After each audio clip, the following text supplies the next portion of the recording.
La Comisión del Bicentenario de la Independencia Centroamericana por parte de la Universidad de San Carlos de Guatemala presenta su colección audiovisual dentro del programa 200 años La Nación Inconclusa.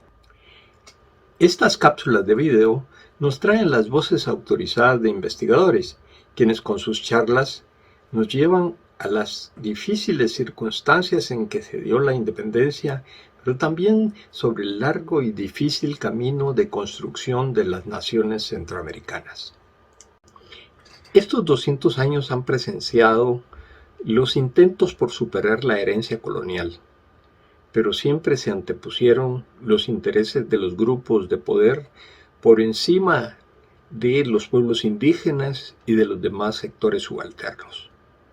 Nunca supimos construir naciones en donde cupiesen los excluidos, los olvidados, los marginados. Este primer capítulo se titula Élites, clanes familiares y plan pacífico de independencia, en el que una arquitecta y dos historiadores nos narran una historia diferente a la historia que nos han contado.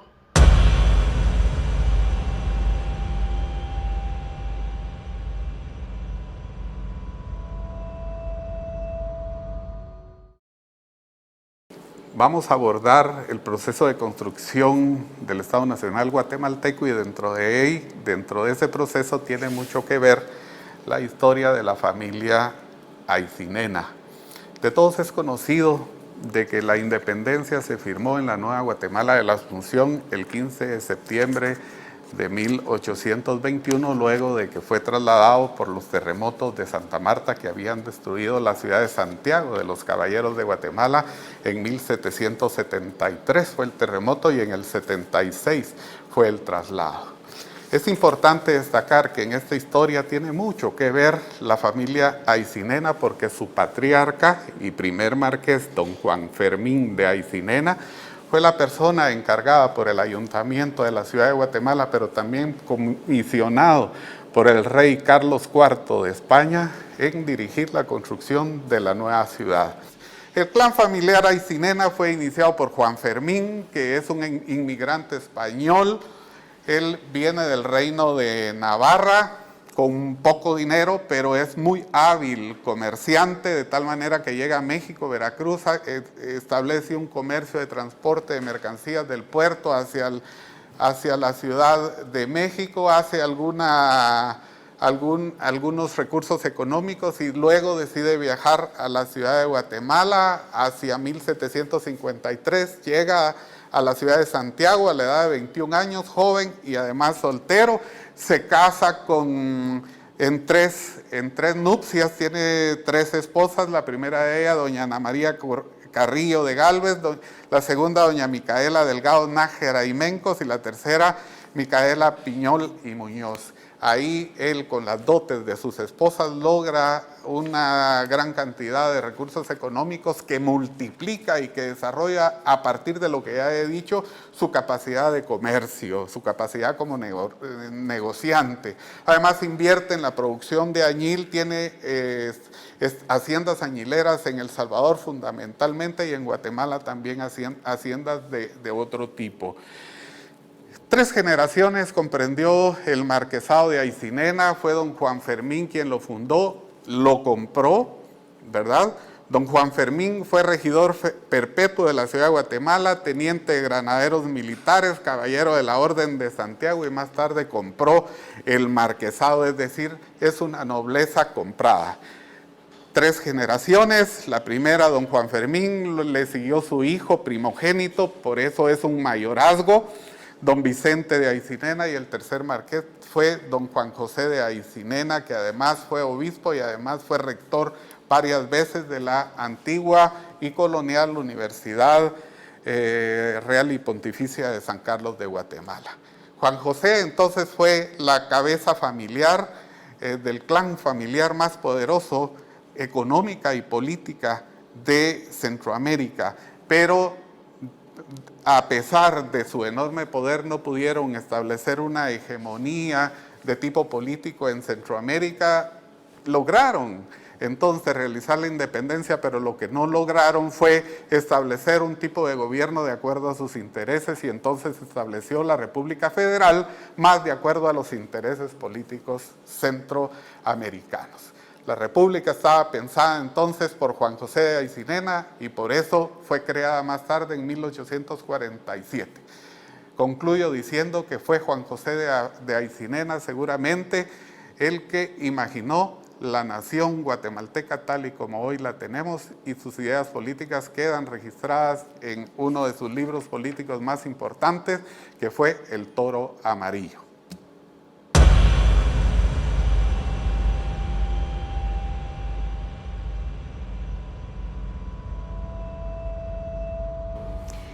La casa que construyó el marqués Juan Fermín de Aycinena e Irigoyen ha sido la casa más grande construida en la época colonial en Guatemala. Era básicamente o prácticamente lo que conocemos ahora como una cuadra, 91 varas y media por 100 varas. Incluso en un inicio estaba dividida las dos manzanas que se unieron posteriormente, y él se tomó incluso la calle. ¿Qué sucedía o dónde estaba ubicada esta casa? En lo que es en lo que hoy conocemos como el edificio El Centro. Pero en realidad era toda la cuadra, no solamente la esquina del edificio El Centro. Cuando se construyó quedaba frente al ayuntamiento, donde ahora está el Palacio Nacional de Guatemala, y a un costado la catedral. Ese privilegio no lo tenía cualquier persona en esa época. Incluso en la antigua Guatemala no tenían ese privilegio los vecinos. Sin embargo, no solamente por su gran poderío económico, sino también por su ayuda y colaboración que dio al traslado de la ciudad de Guatemala desde Antigua para acá. Entonces se le concedió este privilegio. En un inicio, Marcos Ibáñez, el diseñador de la ciudad, había ubicado en ese lugar la administración de correos y la aduana central. Sin embargo, se le concedió una parte de la administración de correos para terminar de construir su casa. Entonces, prácticamente fue dueño de una casa muy, muy grande. Una de las casas que aún existen, como es el Liceo Francés, sería como la cuarta parte de lo que constituyó en tamaño hacia lo horizontal la casa Aycinena. Estaba compuesta por 5 patios y 2 grandes jardines. Las casas normalmente de la gente acomodada en esta época constaban de 3 patios. En un patio se localizaban a su alrededor las casas del área social, del área privada, o sea, los dormitorios, y del área de negocios. El área social, podemos decir, lo que servía de salas y los comedores. Sin embargo, la casa Aycinena tenía 5 patios, porque además de todo tenía un solo patio para servicio de reposterías, un patio para las cocinas, además tenía un gallinero, tenía el lugar para carros y para 16 bestias de carga, un lugar para cocheros, más toda la servidumbre y todas las habitaciones. En una época se ha hecho el análisis que pudo haber tenido hasta 50 personas viviendo en la casa. Sin embargo, no se sabe si todos eran familiares o también era servidumbre, que ha de haber tenido mucha servidumbre en esta época. La entrada principal de la casa quedaba sobre la Séptima Avenida, y la fachada que daba hacia lo que ahora es la Plaza Central, que queda enfrente del palacio ahora, antes enfrente del ayuntamiento, pues era el mismo portal que tenía alrededor toda la Plaza Central. La fachada principal tenía 2 accesos, uno hacia el patio principal o el patio grande de la casa, y otro hacia donde entraban las bestias. Las portadas de la casa, o sea, las entradas principales, eran unas portadas muy altas. La casa en esa época era una casa mucho más alta de lo que permitía el ayuntamiento, quien había dado indicaciones que fueran 4 varas y media de alto. Sin embargo, esta casa era mucho más alta y mucho más ancha. Tenía, además de las 33 habitaciones con las que contaba la casa para su funcionamiento, 17 piezas accesorias. Estas son básicamente locales comerciales que quedaban sobre el portal del comercio que conocemos ahora y algunas sobre la Séptima Avenida. Estas piezas accesorias se le llamaban accesorias no que fueran como algo accesorio, sino que tenían acceso de la calle hacia el local comercial. El local comercial estaba compuesto, cada uno de esos 17 espacios, por un pequeño local comercial, una bodega, un patio y luego atrás un dormitorio y algo para poder hacerse aseo. De estas tenía 17 que el marqués las alquilaba. Luego tenía otras 7 piezas que se llamaban accesorias también, pero eran sencillas, que solamente contaban con una bodega y el local comercial. Estas quedaban una en la esquina entre la Séptima calle actualmente y otra sobre la 10ª Avenida, y las piezas que quedaban hacia atrás eran las sencillas. De esto ya no queda nada. Lo que sí están son estas piezas que quedan sobre el portal del comercio, que es lo único que sobrevive de la casa. La casa sobrevivió durante mucho tiempo con algunas adiciones a lo largo de todo este tiempo, hasta que en 1976 el terremoto lo dañó. La casa pudo haber sido restaurada, sin embargo, por asuntos más económicos e intereses propios de la familia, pues la casa se derrumbó, ¿verdad? Se destruyó y se construyó en su lugar el edificio del centro. Luego fueron botando poco a poco las piezas accesorias, ¿verdad? Los locales comerciales, hasta quedar lo que queda ahora, únicamente las que están sobre el portal del comercio y el parqueo que actualmente está en el lugar donde era la cochera del marqués de Aycinena.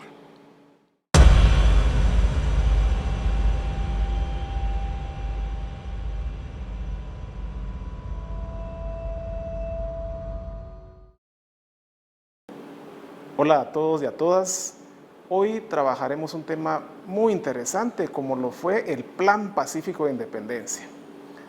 Muchos se preocupan nada más de la firma del Acta de Independencia del 15 de septiembre de 1821 y exaltan ese hecho, incluso hasta en las letras del himno nacional aparece así. Sin embargo, es importante reconocer que hay un documento que se encontró el 14 de septiembre de 1963, ni más ni menos que en la casa de una de las familias más prominentes de la época, la familia Aycinena. Y este documento se conoce con el nombre de Plan Pacífico de Independencia.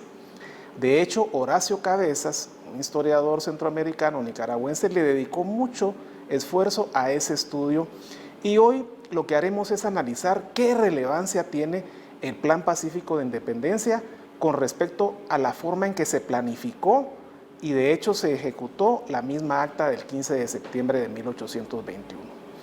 Resulta que Enrique del Cid Fernández fue el historiador y periodista que localizó en los archivos de esta familia ese documento tan importante. ¿Qué pasa con ese documento? Ese documento hay que localizarlo porque en teoría se pudo haber producido en agosto de 1821, tan solo unas semanas antes del 15 de septiembre de 1821. Ahí justamente se reunieron ciertas personas de la élite de aquellos tiempos para planificar cómo visualizaban ellos que debería ser el momento histórico del Acta de Independencia. En pocas palabras, ellos tienen claro una estrategia a seguir y para eso se reúnen en ese mes de agosto de 1821. ¿Quiénes se reúnen? También es muy importante. Se reúnen gente prominente de la familia del famoso clan Aycinena. Juan José de Aycinena y Piñol, Mariano de Aycinena y Piñol, Mariano de Beltranena, y dos personajes muy importantes para la época también, uno de ellos periodista y líder político, más adelante va a ser influyente también, Pedro Molina y Juan Francisco Barrundia. Todos ellos se reúnen y redactan ese plan pacífico de independencia y estipulan cómo están visualizando ellos que a la hora de la hora se va a realizar la independencia y cómo debería quedar finiquitado ese asunto. Lo interesante es que cuando se lee el acta, que se publica el 15 de septiembre, efectivamente es como un calco de ese plan pacífico de independencia. Es notable ese calco. Vamos a poner algunos ejemplos. Como sabemos, el acta de independencia de entrada en su primer artículo dice claramente que se está haciendo ese momento histórico para evitar que el pueblo tome la decisión de levantarse para proclamar él mismo su independencia. Ese es el artículo primero del Acta de Independencia. Y en el artículo segundo del acta del Plan Pacífico de Independencia, así lo estipularon quienes se reunieron ahí en una de esas tertulias en la casa señorial de la familia Aycinena. Por otro lado, hay que aclarar que también en el artículo primero del Plan Pacífico de Independencia se estipula efectivamente que quién va a quedar a cargo después de esa firma, ni más ni menos que Gavino Gainza. Ellos ya querían una independencia conservadora, así lo estipularon y en el acta a la hora de los acontecimientos así quedó. Y por último, también es interesante hacer ver que ellos estaban estipulando cómo iban a hacer incluso hasta los festejos, hasta la cuestión de la misa y todo lo tenían planificado y así como lo dejaron en el Plan Pacífico de Independencia, así quedó en el acta. En síntesis, lo que estamos viendo es que hay un grupo de poder que se reúne y que más adelante algunos de ellos incluso llegan al extremo de firmar la propia acta que ellos habían planificado semanas atrás. Por lo tanto, es una estrategia de un grupo de poder vinculado a este plan pacífico que determinan cómo quieren ellos su independencia.